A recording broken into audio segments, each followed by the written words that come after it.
He slept with his own mother. I know this sounds crazy, but it really happened. And I must tell you, it's a very shocking story, so be prepared.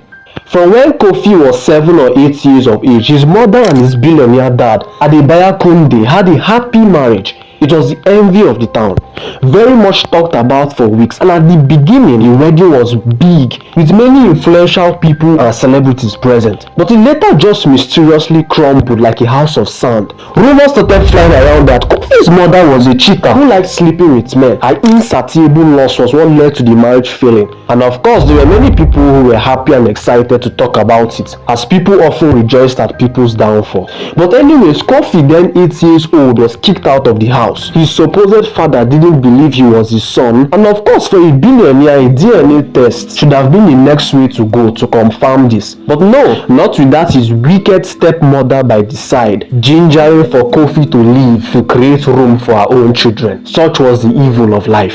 Thanks to his paternal uncle, Kofi's life changed greatly. And it was no small change. His uncle, Mr. Michael Kunde, was a poor, struggling young man. Poor and struggling not because of the economy or some kind of cause, but because of his extravagant and wasteful attitude. His brother, Kofi's father, would send him a lot of money to start a business and be independent, but he'd rather spend it on women and partying. And at the end, always remained broke. It reached the point where Adebayo got fed up and stopped giving him money. And Adebayo thought that he and this his brother, although he wasn't giving him money anymore, he was paying his rent. And they were blood brothers. He assumed that their relationship was well and there was no real enmity. Oh, how foolish he was. So now, the wasteful Michael now had someone to vent his frustrations on, and he couldn't thank the heavens enough that it was the son of that his wicked brother. He began to eye this boy, imagining all sorts of evil things, and one day he began to implement them. He would force Kofi and also some other little orphans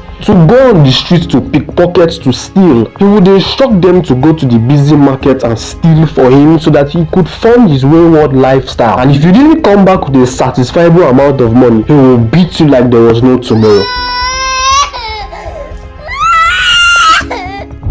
This was Kofi's new life, a petty thief's life, a vagabond's life. And you could imagine that his father was a billionaire. What an irony. When he turned 9 years old, he thought of running away, thought of fleeing this life. On many occasions, he was almost caught stealing and he had to keep on looking for newer areas to steal from. He didn't like this life, it was horrible. But he thought to himself, where was he going to get food? Where was he going to rest his head? To get a roof over his body? He didn't know. He knew from his wicked uncle that his father was a billionaire. But how could he start tracing someone that was said to have already traveled away from the States? So he endured, kept on enduring and enduring until 7 years passed and he had reached 16 years of age. And then his wicked uncle introduced him to a new trade, gigolo, or rather male prostitution. And he was only 16 years old. His job was to seduce lonely, rich, middle-aged women who were either single or widows into becoming his lover or sugar mommy, and then take their money and give it to him. And there were women that were so lonely they didn't mind the younger man being their partner, and it didn't help that he looked very older than his age.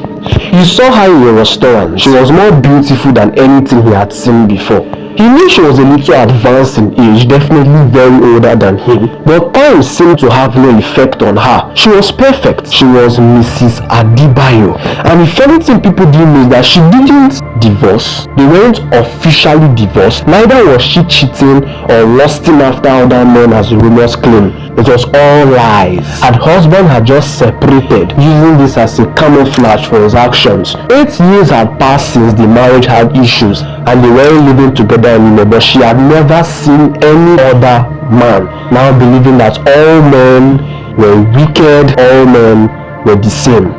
But Kofi noted something that made his mouth smile. She was drunk.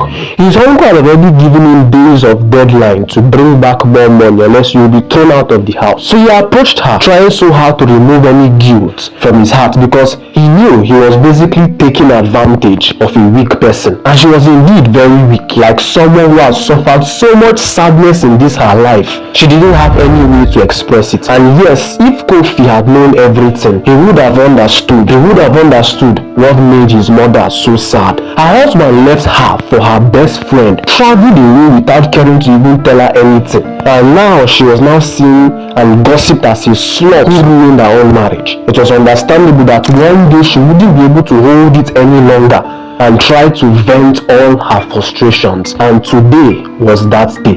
When she saw the young boy trying to talk to her, asking her if she was okay, she couldn't help but frown. She was drunk, yes, but she didn't explain why she felt so close to this young man, like a very strong connection. And Kofi had a very sweet mouth and charm, taught by his dear uncle Michael. To cut the long story short, Miss Victoria, whether under the influence of the alcohol or just her sadness over the past 8 years, decided to have fun for the first time in 8 years, to just let go and have a very awesome time.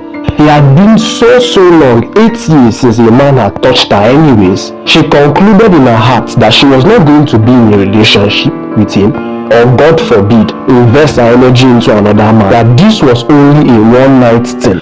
Unfortunately though, a one-night thing didn't last for one night, especially the problems that came with it. They were in the bedroom and something funny happened. Kofi got stuck. He found out and he couldn't pull out his anymore. What is happening? The both of them were horrified and shocked, unable to understand what they should even do. Calling for help, people will later reveal that this was Logan of the Yoruba land, a dark spell placed on married women to keep them from cheating. It was oftentimes cast by the family members of the man, and if any man dared to sleep with her apart from the husband, that man was finished.